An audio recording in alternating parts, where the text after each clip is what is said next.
కాబట్టి సోదరులారా, రాజకీయపరమైనటువంటి అవకాశాలు మనకు దక్కాలి. వార్డు మెంబరు జనరల్ అయ్యిరంటే దుంకుని కథం. జనరల్ అని తెలిస్తే తడుపున దుంకాలల్లా పోటీ చేస్తూనే ఉండాలి. ఎందుకంటే ఓట్లు మనే కదా, ఓట్లు మనే. ఇక మనం కూడా ఒకటి గుర్తుపెట్టుకోవాలి సోదరులారా, బీసీల దగ్గర పైసలు ఎక్కడి, బీసీలు ఎట్లా చేస్తారు, ఏం చేస్తారంటే చితం పైసలు ఉన్నారా నాయన బీసీల దగ్గర, చితం పైసలు ఉన్నాయి.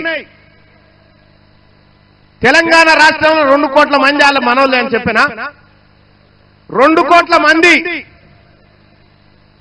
ఒక్క పూట ఛాయ్ బంద్ చేసి 10 రూపాయలు ఆరా వారేస్తే 2 కోట్లు ఇంటూ 10 20 కోట్ల, 20 కోట్ల రూపాయలు ఛాయ్ బంద్ చేస్తే అయితే మనతారా. ఆదివారం మటన్ బంద్ చేస్తే 500 కోట్లు. మాతార పైసలు లేవంటారు నాయన, అడ్డగోలుకున్నాయి మాతార పైసలు. పైసలు లేని బికార్లు మీరు. మేము రేపు తెల్లారే వరకల్లా టీఆర్ఎస్ పార్టీని కొనేయమంటే కొనేస్తాం. మేము గంత డబ్బుంది బీసీల దగ్గర.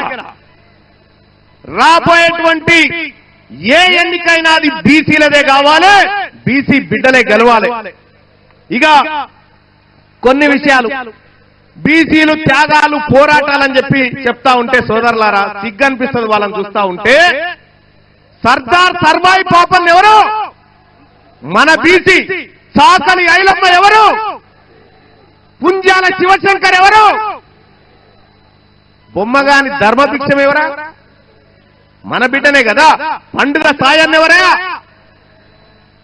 అనేక మంది బీసీల త్యాగంతో ఏర్పడ్డ ఈ నేల మీద మీ పెత్తనం ఏంది? కొండా లక్ష్మణ్ బాపూజీ ఎవరు? ఒరిజినల్ గా తెలంగాణ కోసం త్యాగం చేసిన బిడ్డలు వీళ్ళంతా. దొడ్డి కొమరయ్య ఎవరు? ప్రొఫెసర్ జయశంకర్. ఈ వేదిక నుంచి నేను చెప్తా ఉన్నా మా నాయకత్వానికి అందరికి కూడా, బీసీల మందరం తీర్మానిస్తా ఉన్నాం ఇలా తెలంగాణ రాష్ట్రానికి జాతిపితగా మేము జయశంకర్ సార్ను గుర్తించుకుంటా ఉన్నాం. ఆయన తప్ప ఇంకెవరు లేరు జాతిపిత. జాతిపిత జయశంకర్ సార్, తెలంగాణ జాతిపితగా ఆయనని మనం గౌరవించుకోవాల్సిందే, గౌరవించుకుంటాం కూడా. మీరు గుర్తింపునిచ్చినా మీ తొక్కల గుర్తింపు ఎవరికి అక్కర్లేదు.